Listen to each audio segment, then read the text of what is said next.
മക്കളെ വരിയും കാളസ് കിച്ചണിലെ നെയ്യപ്പം ചെയ്യാനാണ് പോണത്. റെസിപ്പി ഇത് 1 കിലോ പച്ചരി, ഞാൻ കടയിലുള്ള പച്ചരിയാണ് വാങ്ങിയിട്ടുള്ളത്. ഇത് ഉരുണ്ട പച്ചരിയാണ്. ഈ പച്ചരിയെ മാവ് പച്ചരി എന്ന് പറയും. ഈ പച്ചരിയിലാണ് നെയ്യപ്പം ഉണ്ടാക്കണത്. ഇത് എൻ്റെ അമ്മ ഉണ്ടാക്കണ രീതിയിലാണ് ഞാൻ നിങ്ങൾക്ക് ഉണ്ടാക്കി കാണിച്ചു തരണത്. പഴയ കാലത്തെ നെയ്യപ്പമാണ്. കരിപ്പട്ടിയിലാണ് ഈ നെയ്യപ്പം ഉണ്ടാക്കണത്.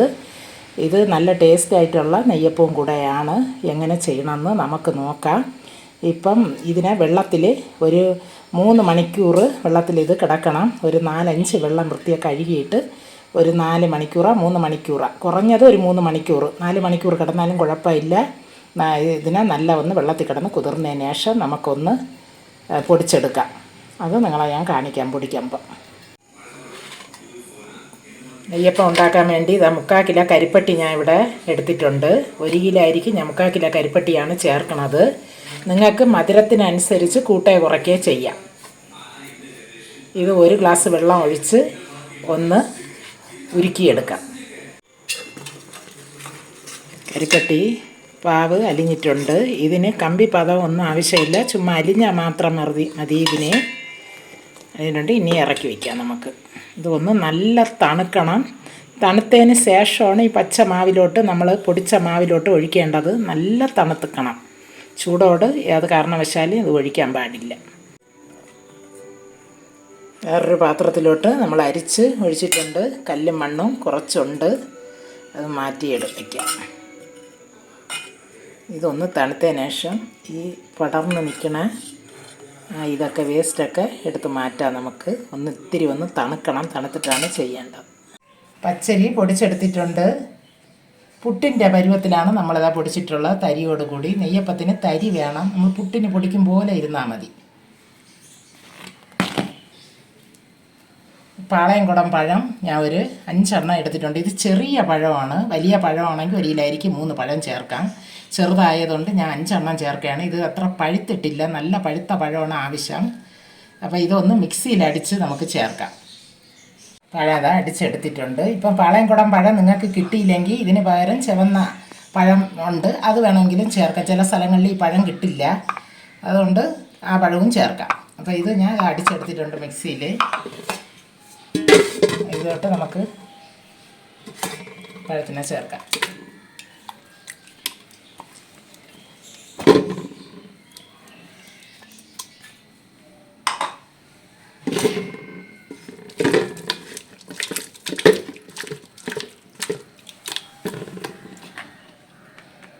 പച്ചരി മാവ് കുറേശ്ശെ നമുക്ക് ചേർക്കാം.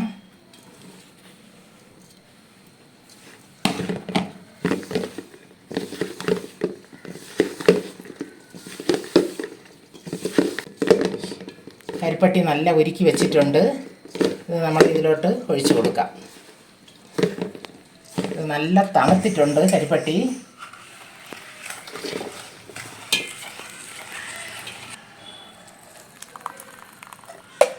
കുറേശ്ശെ നമുക്ക് ഇത് കൈ വെച്ച് നല്ല ഞകടുന്നതാണ് നല്ലത്. സ്പൂണ് വെച്ച് ഇത് നമ്മൾ ചെയ്യാൻ പാടാണ്. അപ്പം വൃത്തിയെ കഴുകിയിട്ട് കയ്യിൽ നമുക്കിത് നല്ല മാവ് ചേർത്ത് നല്ല കുഴച്ചെടുക്കാം. നല്ല ഞകിടണം.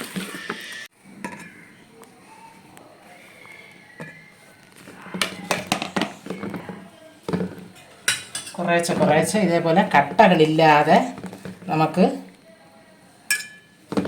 ഇത് കുഴച്ചെടുക്കണം. ഇരിക്കണ മാവ് അതേപോലെ എല്ലാം അതേപോലെ കുഴച്ചെടുക്കാം. ഇതിൽ ഏലക്ക പൊടിയും 1 നുള്ളു ഉപ്പും ഇതിൽ ചേർക്കണം. ഞാൻ കുഴച്ചിട്ട് അതിലോട്ട് ഇടണം. ഒരു 5 ഏലക്ക ഞാൻ എടുത്തിട്ടുണ്ട്. അതിൽ 2 സ്പൂൺ പഞ്ചസാരയും കൂടെ ചേർത്താണ് പൊടിച്ച് വെച്ചിട്ടുള്ളത്. 5 ഏലക്ക ഇതിൽ ഇടണം.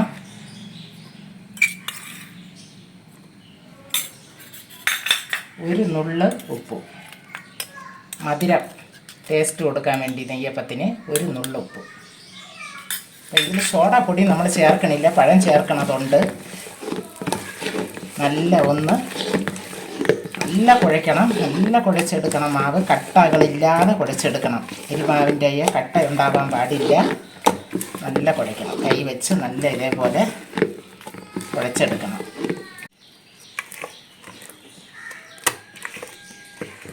1/4 കിലോ കരിപ്പട്ടിയും ഇതിൽ ചേർത്തിട്ടുണ്ട്. ഇഡലി പരുവത്തിൻ്റെ കണക്കായി ദോശയുടെ പരുവം പോലെയുള്ളത് ഇതേ പരുവത്തിന് നമ്മൾ നല്ല കലക്കിയെടുത്തിട്ടുണ്ട്.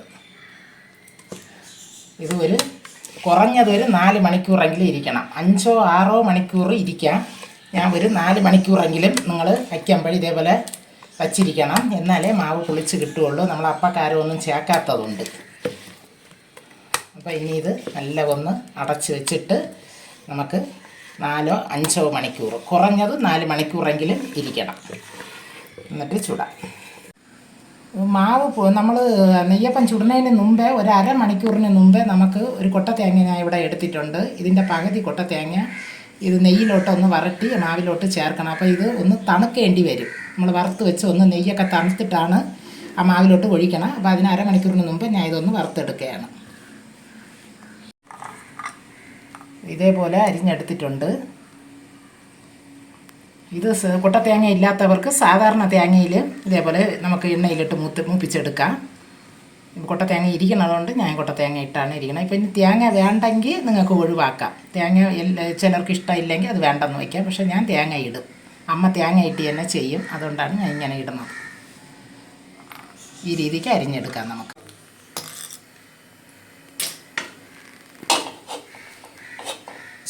ചട്ടി അടുപ്പത്ത് വെച്ചിട്ടുണ്ട്. ഇനി നെയ്യ് ഒഴിച്ച് കൊടുക്കാം. കൊട്ട തേങ്ങ വറുത്തെടുക്കാം. നെയ്യപ്പം എന്ന് പറയുമ്പോൾ നെയ്യും കൂടെ ചേർത്താൽ തന്നെ നെയ്യപ്പമാവും. അപ്പം നെയ്യപ്പത്തിൽ നെയ്യിൽ വേണമെങ്കിൽ പൊരിച്ചും എടുക്കാം നമുക്ക്. ഇപ്പം നമ്മൾ അങ്ങനെ ചെയ്തില്ലെങ്കിൽ വെളിച്ചെണ്ണയിലാണ് ഇത് ചെയ്യേണ്ടത്.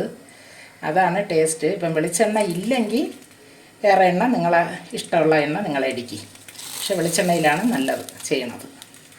നെയ്യിൽ ചെയ്താൽ അത് കുറച്ചുകൂടെ ടേസ്റ്റ് ഇരിക്കും. നമുക്ക് നെയ്യിലൊക്കെ ചെയ്യാൻ പറ്റില്ലല്ലോ. പറ്റുന്നുള്ളവരും നെയ്യിൽ പൊരിച്ചടിക്കും.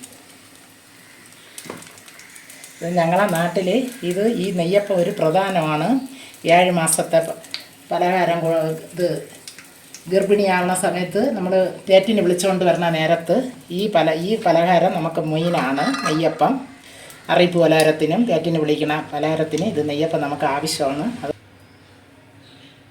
നെയ്യ് ചൂടായിട്ടുണ്ട്. അപ്പം ഞാൻ 3 സ്പൂണ് നെയ്യ് ഒഴിച്ചിട്ടുണ്ട്. ഇതിലോട്ട് ഇട്ടൊന്ന് മൂപ്പിച്ചെടുക്കാം. മൂപ്പിട്ടുണ്ട് ഇത്. ഇനി നമുക്ക് ഇത് ഇറക്കി വയ്ക്കാം. ഒന്ന് നല്ല തണുത്തതിന് ശേഷം നമുക്ക് നെയ്യപ്പം മാവിലോട്ട് ഒഴിച്ചു കൊടുക്കാം. നെയ്യപ്പം മാവ് 4.5 മണിക്കൂറായിട്ടുണ്ട് ഞാൻ കലക്കി വെച്ച്. ചെറുതായിട്ടൊന്ന് പതയൊക്കെ വന്നിട്ടുണ്ട്, പുളിച്ചിട്ടുണ്ട്. ഇനി ഇതൊന്ന് നമുക്കൊന്ന് തവിയിട്ട് കലക്കിയെടുക്കാം. മാവ് ഞാൻ കലക്കി വെച്ചതോടെയും കട്ടിയായിട്ടുണ്ട്. ആദ്യം ഇത്രയും കട്ടി ഉണ്ടായിട്ടില്ലായിരുന്നു. ഇപ്പം അത് മാവ് നമുക്ക് പൊങ്ങുമ്പോഴാണ് ഈ കട്ടി ഉണ്ടാവുന്നത്. ഇതൊന്ന് നല്ല ഒന്ന് കലക്കിയെടുക്കണം. ഞാൻ ശർക്കര ഉരുക്കിയതിൽ കുറച്ച് വെള്ളം ഒഴിച്ചാൽ ലാസ്റ്റിൽ വന്ന പാത്രത്തിൽ കുറച്ച് വെള്ളം ഒഴിച്ച് രണ്ടാമത് ഞാൻ തിളപ്പിച്ച് വെച്ചിട്ടുണ്ട്. കരിപ്പട്ടിയിലെ വെള്ളം തന്നെ. ഈ വെള്ളത്തിന് നമുക്ക് ഇതിലോട്ട് കണക്കാക്കി ചേർക്കാം.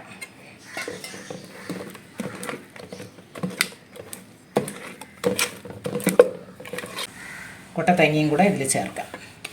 തണുത്തിട്ടുണ്ട്.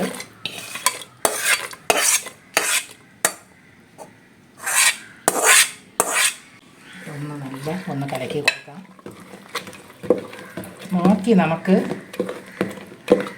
കരിപ്പട്ടി ഉരുക്കി വെച്ചേക്കണ വെള്ളം വേണമെങ്കിൽ ഒഴിച്ചു കൊടുക്കാം. എന്നാലും ഒഴിക്കേണ്ടി വരും വെള്ളം.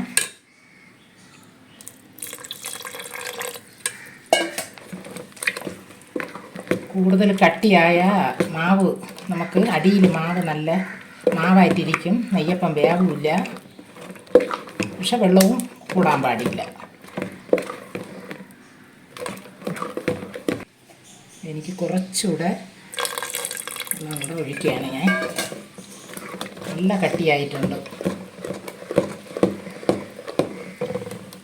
നമുക്ക് കട്ടിയായിട്ട് തന്നെ കലക്കി വെക്കണം. കാരണം എന്തെന്ന് പറഞ്ഞാൽ നമുക്ക് കൂടിപ്പോയ വെള്ളം പാവ് കൂടിപ്പോയാൽ ഒന്നും ചെയ്യാൻ പറ്റില്ല. പക്ഷേ നമുക്ക് രണ്ടാമത് വേണമെങ്കിൽ ഇതേപോലെ ചേർത്തോളാം.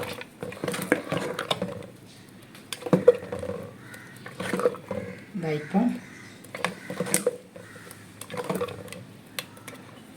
കുറച്ചുകൂടെ ഒഴിക്കണം. ഞാൻ ഒരു 1.5 ഗ്ലാസ് വെള്ളം മുടങ്ങാൻ രണ്ടാമത് തിളപ്പിച്ച് വെച്ചിട്ടുണ്ടായിരുന്നു. ഏകദേശം ഒരു 3/4 ഗ്ലാസ്സിന് മുകളിൽ ഒഴിച്ചിട്ടുണ്ട്. ഇത്ര തന്നെ ബാക്കി വന്നിട്ടുണ്ട്. ഇത് ആവശ്യമുണ്ടെങ്കിൽ രണ്ടാമത് ചേർക്കാം. ഇപ്പം കറക്റ്റ് പാകമായിട്ടുണ്ട്.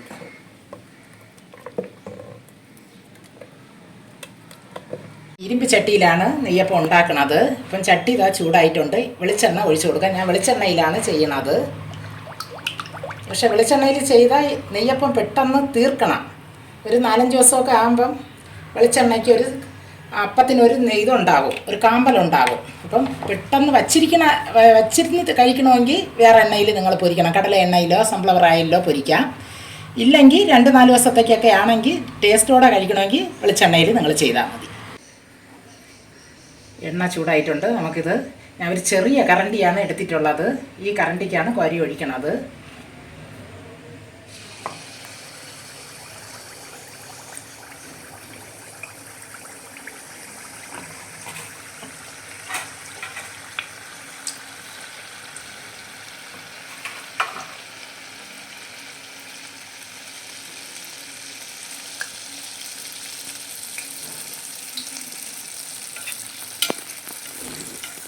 എണ്ണ അതിൻ്റെ മുകളിലോട്ട് ഒന്ന് നമ്മൾ ഒഴിച്ചു കൊടുക്കണം.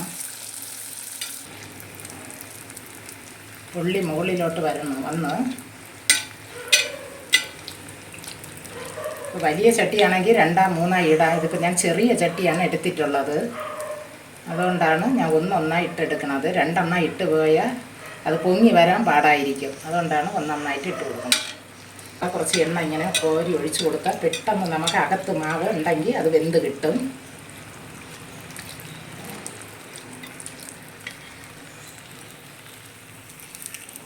മറിച്ചിട്ട് കൊടുക്കാം.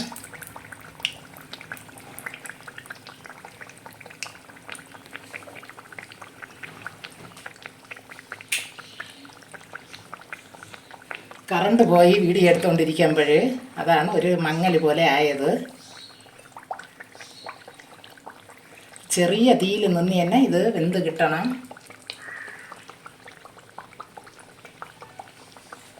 ഒരെണ്ണ നേരത്തെ ഒന്ന് എണ്ണ കൂട്ടിക്കൊള്ളണം, തീയ കൂട്ടിക്കൊള്ളണം. അപ്പോഴേ എണ്ണ പിടിക്കില്ല നെയ്യപ്പത്തിൽ. നെയ്യപ്പം വെന്തിട്ടുണ്ട്.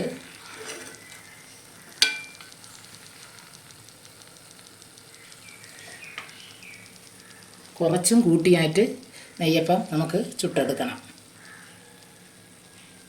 നല്ല കുറച്ച് വെച്ചാൽ എണ്ണ കുടിക്കും. തീരെ തീ കൂട്ടി വെച്ചാൽ നെയ്യപ്പം അകം വേവൂല, പുറം കരിയും. നല്ല പൊങ്ങി ഇതായിട്ട് വന്നിട്ടുണ്ട്. നല്ല ഷേപ്പായിട്ട് കിട്ടിയിട്ടുണ്ട് നെയ്യപ്പം. ഇത് നമുക്കൊരു ഡിഷ് പേപ്പർ വെച്ചിട്ടുണ്ട്, അതിലോട്ട് ഇട്ട് കൊടുക്കാം. ഇവിടെ പുറവും അകവും എല്ലാം നല്ല വൃത്തിയാണ് നമുക്ക് കിട്ടിയിട്ടുണ്ട്. ഇത് കരിപ്പട്ടി ആയതുകൊണ്ട് ഈ കളറിൽ തന്നെ നമുക്ക് നെയ്യപ്പം ഉണ്ടാവും. ശർക്കരയാണെങ്കിൽ കുറച്ചുകൂടെ കളറ് ലൈറ്റ് കളറിരിക്കും. കരിപ്പട്ടി ആയതുകൊണ്ടാണ് ഈ കളറ്. അപ്പോൾ ഇനി ഇതേപോലെ ഇനിയും ഒരെണ്ണം കൂടെ അതേപോലെ ഇട്ട് കാണിക്കാമെന്ന് ഞാൻ നിങ്ങളെ. നെയ്യപ്പത്തിനെ ഒന്ന് ഞാൻ പുറം കാണിക്കാൻ വേണ്ടിയിട്ടാണ് ഇങ്ങനെ എടുത്തത്. ഇനി നമുക്കത് പഴയതുപോലെ അത് നമ്മൾ എടുത്തത് കമത്തി ഇങ്ങനെ ആക്കിയാൽ.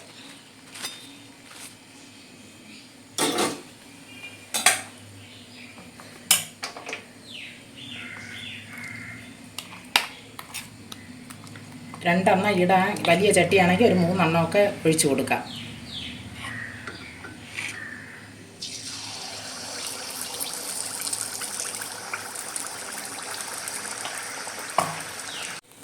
അടുത്ത് നമ്മൾ ഒഴിച്ചതും അതേപോലെ നല്ല പൊങ്ങി വന്നിട്ടുണ്ട്.